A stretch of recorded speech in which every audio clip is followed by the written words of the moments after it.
بسم اللہ الرحمن الرحیم۔ میرے محترم بھائیوں اور بہنوں، وظائف اور اسلامی معلومات کے چینل میں خوش آمدید۔ دعا ہے کہ قرآن کی اس محفل میں آنا آپ کے لیے باعث برکت ثابت ہو۔ مسلم کی روایت ہے کہ حضرت عمر رضی اللہ تعالیٰ عنہ حضور پاک صلی اللہ علیہ وآلہ وسلم کا یہ ارشاد نقل کرتے ہیں کہ حق تعالیٰ شانہ اس کتاب یعنی قرآن پاک کی وجہ سے کتنے ہی لوگوں کو بلند مرتبہ کرتے ہیں اور کتنے ہی لوگوں کو پست و ذلیل کرتے ہیں۔ یعنی جو لوگ اس پر ایمان لاتے ہیں، عمل کرتے ہیں، حق تعالیٰ شانہ ان کو دنیا اور آخرت میں عزت عطا فرماتے ہیں، اور جو لوگ اس پر عمل نہیں کرتے اللہ تعالیٰ ان کو ذلیل کرتے ہیں۔ قرآن جس مہینے میں نازل ہوا وہ بابرکت، جس زمین پر نازل ہوا وہ مقدس، اور جن لوگوں نے اس پر عمل کیا وہ دنیا کے سردار ہوئے۔ ہمیں قرآن کو سمجھ کر اس طرح اس پر عمل کرنا ہے کہ یہ ہمارے اندر کی دنیا کو بدل دے۔ ہمارے اندر کی دنیا بدل گئی تو باہر کی دنیا خود بخود ہمارے لیے بہتر ہو جائے گی، پرسکون اور آسان ہو جائے گی۔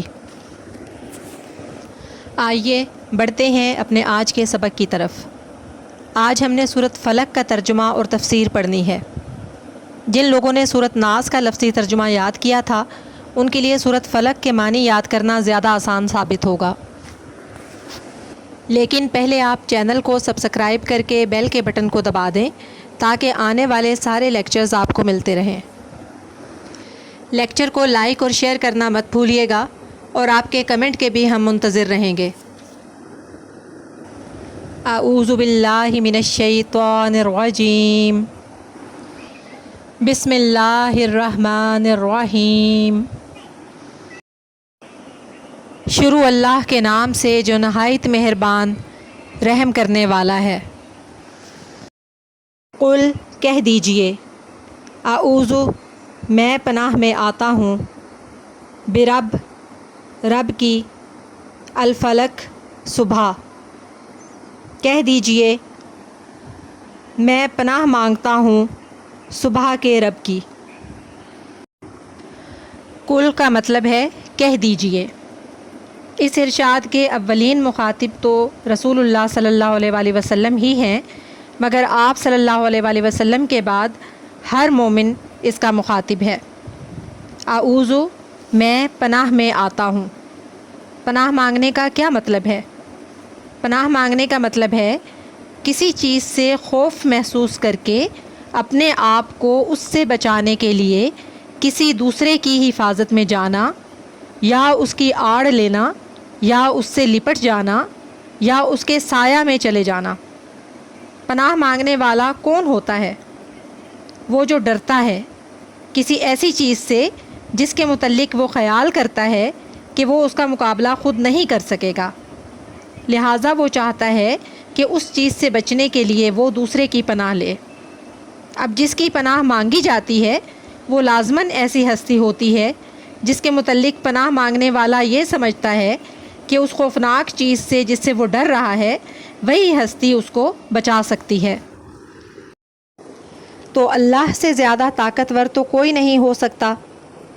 یہاں ہمیں ایک بہت قیمتی بات معلوم ہوتی ہے کہ جب بھی ہمیں کوئی خطرہ، کوئی شر محسوس ہو، کوئی ایسی چیز ہو جس سے ہم ڈر رہے ہیں، تو ہمارا کام یہ ہے کہ ہم اس خطرے سے بچنے کے لیے فوراً اللہ کی پناہ مانگیں۔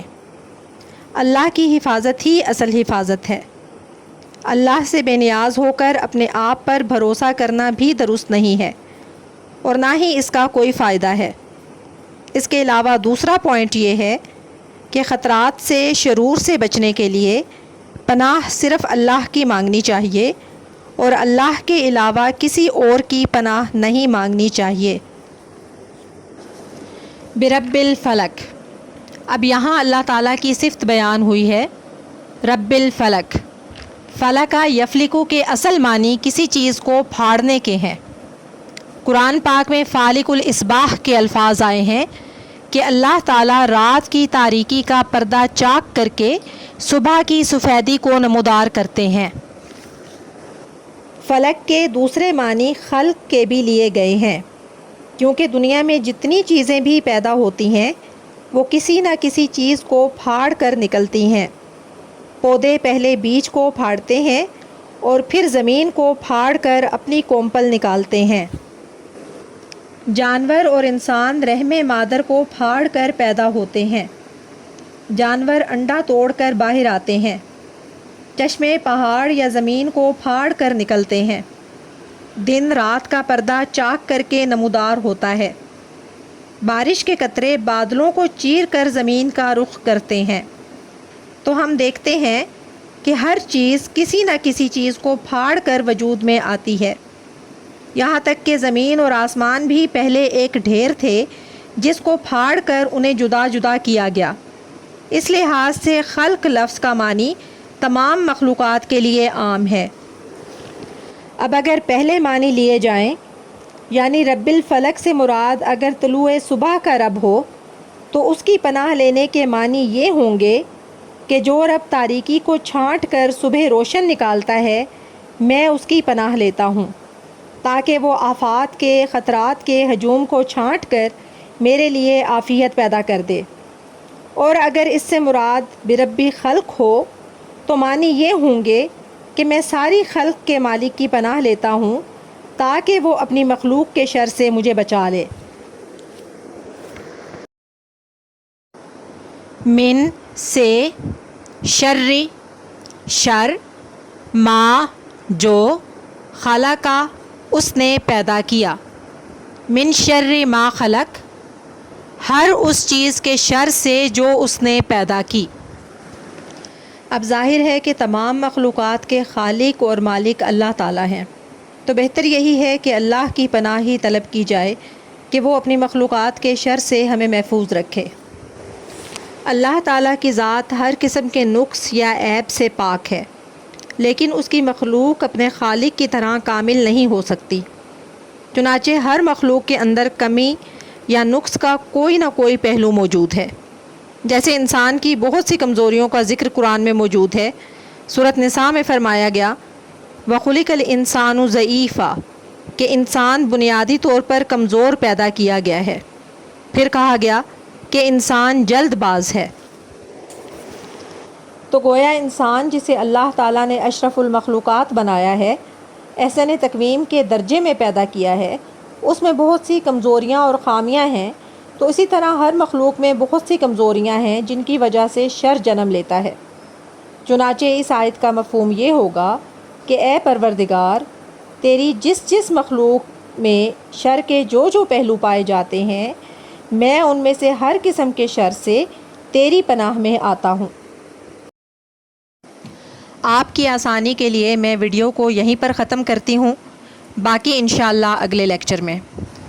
چینل کو سبسکرائب کر کے بیل کے بٹن کو دبا دیجئے تاکہ آپ کو آنے والے سارے لیکچرز ملتے رہیں۔ لیکچر کو لائک اور شیئر بھی کر دیجئے اور کمنٹ کرنا مت بھولیے گا۔ اللہ تعالی ہم سب کو قرآن پاک کو پڑھنے، سمجھنے اور اس پر عمل کرنے کی توفیق عطا فرمائے۔ آمین۔ فی امان اللہ۔